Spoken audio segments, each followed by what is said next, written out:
So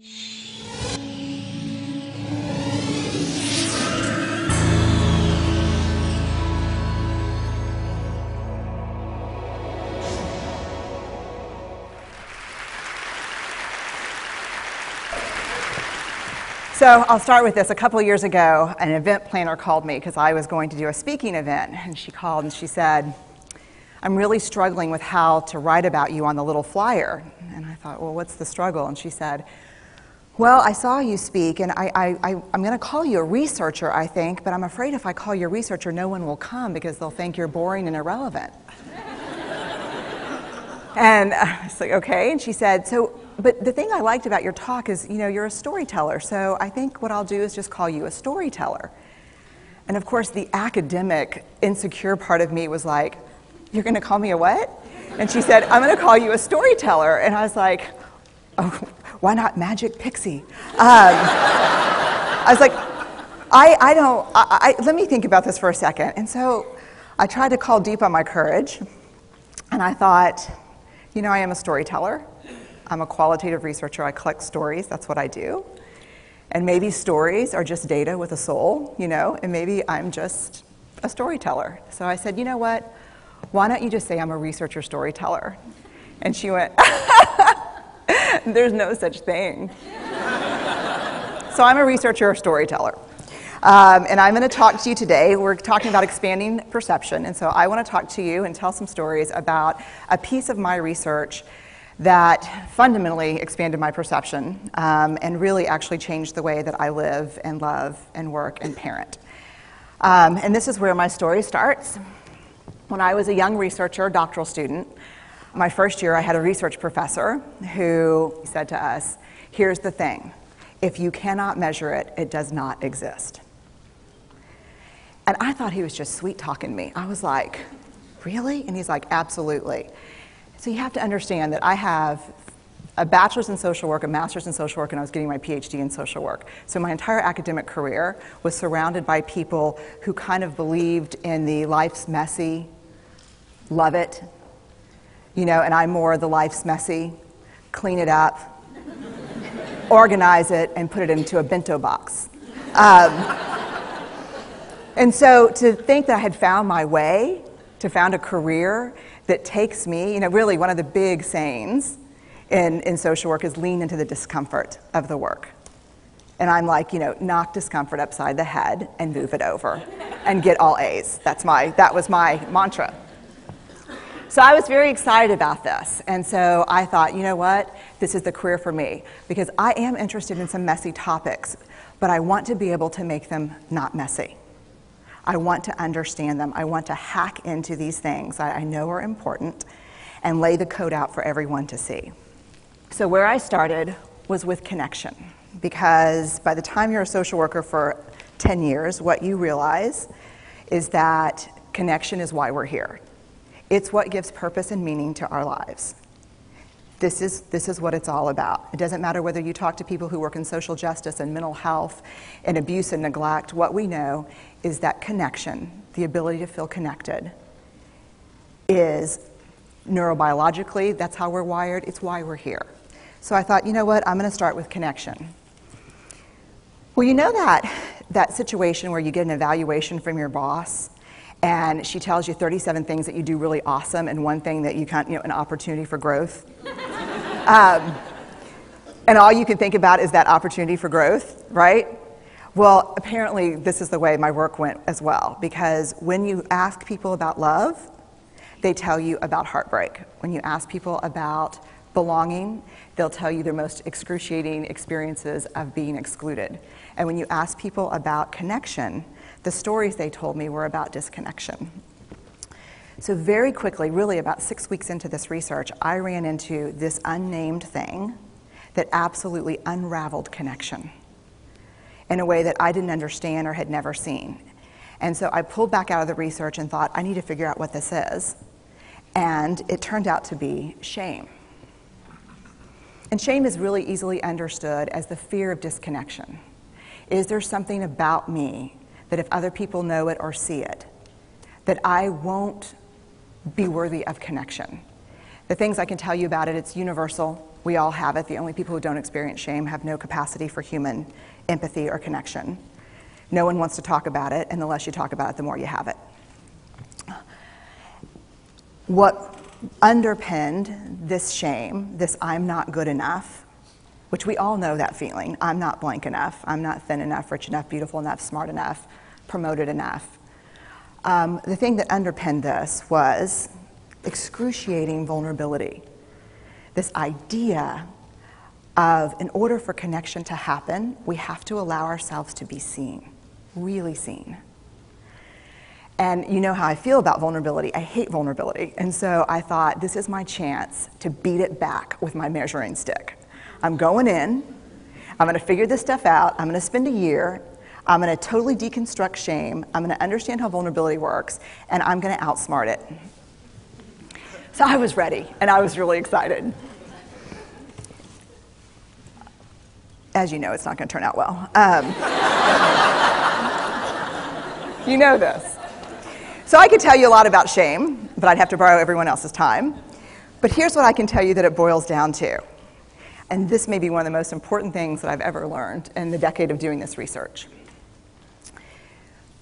My 1 year has turned into 6 years, thousands of stories, hundreds of long interviews, focus groups. At one point, people were sending me journal pages and sending me their stories, thousands of pieces of data, and 6 years. And I kind of got a handle on it. I kind of understood this is what shame is, this is how it works. I wrote a book, I published a theory, but something was not okay. And what it was is that if I roughly took the people I interviewed and divided them into people who really have a sense of worthiness, that's what this comes down to, a sense of worthiness. They have a strong sense of love and belonging.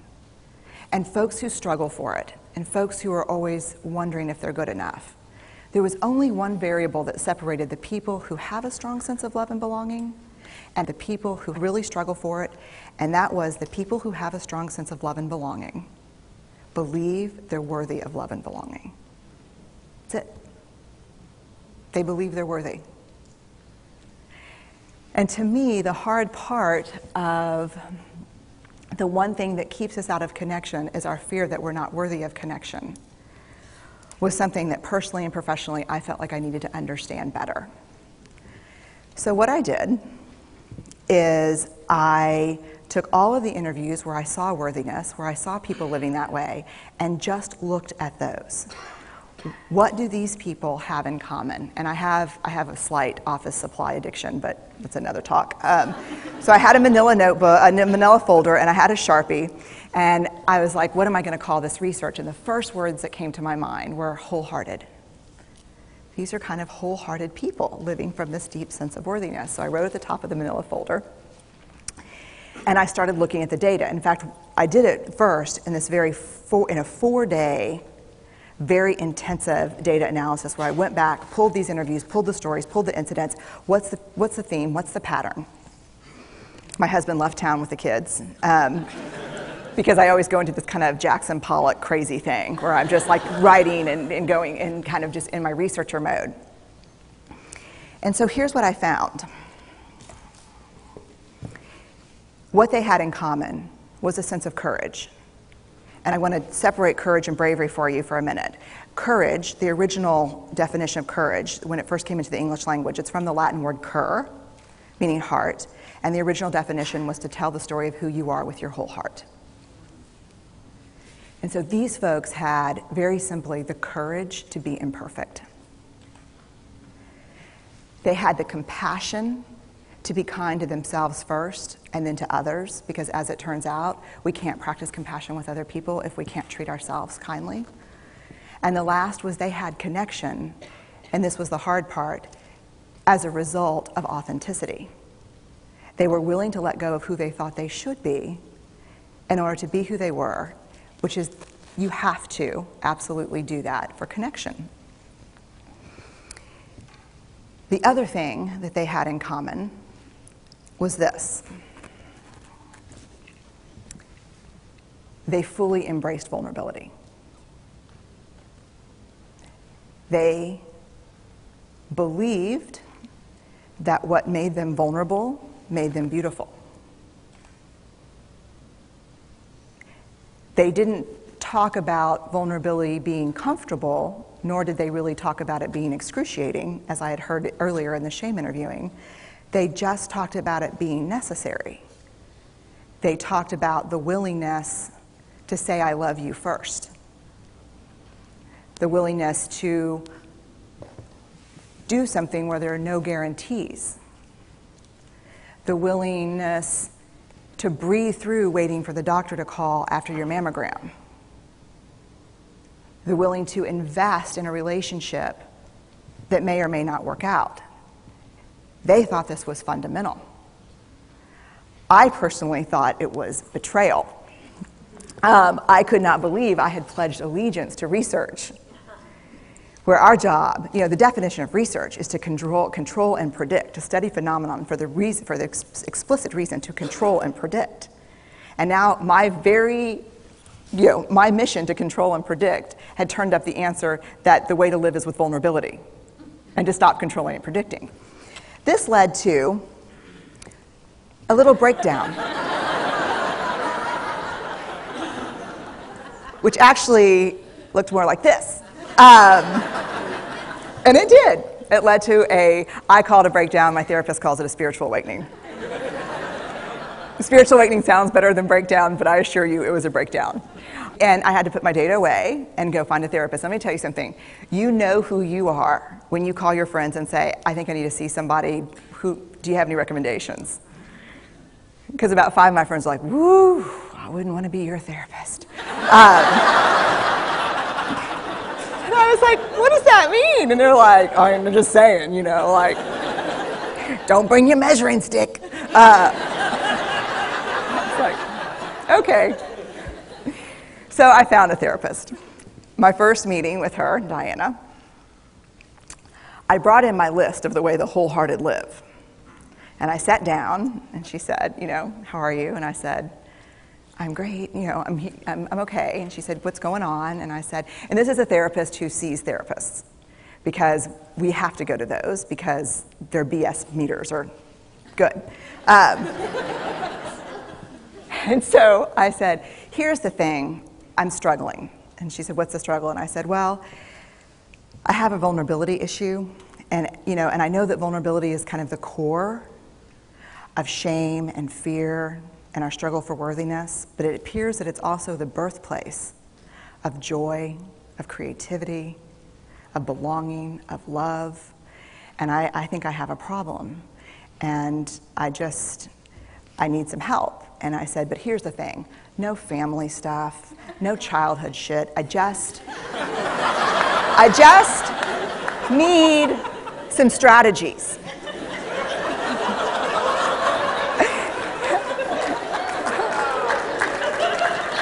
Thank you.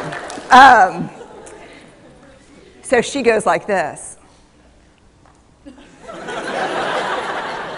And then I said, it's bad, right? And she said, it's neither good nor bad. It just is what it is. And I said, oh my God, this is gonna suck. And it did, and it didn't. And it took about a year. And you know how there are people that, like, when they realize that vulnerability and tenderness are important, that they kind of surrender and walk into it? A, that's not me. And B, I don't even hang out with people like that. For me, it was a year-long street fight. It was a slugfest. Vulnerability pushed, I pushed back. I lost the fight, but probably won my life back. And so then I went back into the research and spent the next couple of years really trying to understand what the wholehearted, what the choices they were making, and what are we doing with vulnerability? Why do we struggle with it so much? Am I alone in struggling with vulnerability? No. So this is what I learned. We numb vulnerability. When we're waiting for the call, it was funny, I sent something out on Twitter and on Facebook that says, how would you define vulnerability? What makes you feel vulnerable? And within an hour and a half, I had 150 responses. because I wanted to know, what's out there. Having to ask my husband for help because I'm sick and we're newly married. Initiating sex with my husband. Initiating sex with my wife. Being turned down. Asking someone out. Waiting for the doctor to call back. Getting laid off. Laying off people. This is the world we live in. We live in a vulnerable world. And one of the ways we deal with it is we numb vulnerability. And I think there's evidence, and it's not the only reason this evidence exists, but I think that it's a huge cause. We are the most in debt, obese, addicted, and medicated adult cohort in U.S. history. The problem is, and I learned this from the research, that you cannot selectively numb emotion. You can't say, here's the bad stuff. Here's vulnerability, here's grief, here's shame, here's fear, here's disappointment. I don't want to feel these. I'm going to have a couple of beers and a banana nut muffin. I don't want to feel these. And I know that's knowing laughter. I hack into your lives for a living. I know that's, God. You can't numb those hard feelings without numbing the other affects or emotions. You cannot selectively numb. So when we numb those, we numb joy. We numb gratitude. We numb happiness. And then we are miserable and we are looking for purpose and meaning. And then we feel vulnerable. So then we have a couple of beers and a banana nut muffin. And it becomes this dangerous cycle. One of the things that I think that we need to think about is why and how we numb. And it doesn't just have to be addiction. The other thing we do is we make everything that's uncertain certain. Religion has gone from a belief in faith and mystery to certainty. I'm right, you're wrong, shut up. That's it. Just certain. The more afraid we are, the more vulnerable we are, the more afraid we are. This is what politics looks like today. There's no discourse anymore. There's no conversation. There's just blame. You know how blame is described in the research? A way to discharge pain and discomfort. We perfect. If there's anyone who wants their life to look like this, it would be me. But it doesn't work, because what we do is we take fat from our butts and put it in our cheeks. Which just, I hope in 100 years people will look back and go, wow. And we perfect, most dangerously, our children. Let me tell you what we think about children. They're hardwired for struggle when they get here. When you hold those perfect little babies in your hand, our job is not to say, look at her, she's perfect. My job is just to keep her perfect, make sure she makes the tennis team by 5th grade and Yale by 7th grade. That's not our job. Our job is to look and say, you know what? You're imperfect and you're wired for struggle, but you are worthy of love and belonging. That's our job. Show me a generation of kids raised like that and we'll end the problems I think that we see today. We pretend that what we do doesn't have an effect on people. We do that in our personal lives. We do that corporate, whether it's a bailout, an oil spill, a recall. We pretend like what we're doing doesn't have a huge impact on other people. I would say to companies, this is not our first rodeo, people. We just need you to be authentic and real and say, we're sorry, we'll fix it. But there's another way, and I'll leave you with this. This is what I have found. To let ourselves be seen, deeply seen, vulnerably seen. To love with our whole hearts, even though there's no guarantee. And that's really hard, and I can tell you as a parent, that's excruciatingly difficult. To practice gratitude and joy in those moments of kind of terror when we're wondering, can I love you this much? Can I believe in this as passionately? Can I be this fierce about this? Just to be able to stop and instead of catastrophizing what might happen, to say, I'm just so grateful. Because to feel this vulnerable means I'm alive. And the last, which I think is probably the most important, is to believe that we're enough. Because when we work from a place, I believe, that says, I'm enough, then we stop screaming and start listening. We're kinder and gentler to the people around us, and we're kinder and gentler to ourselves. That's all I have.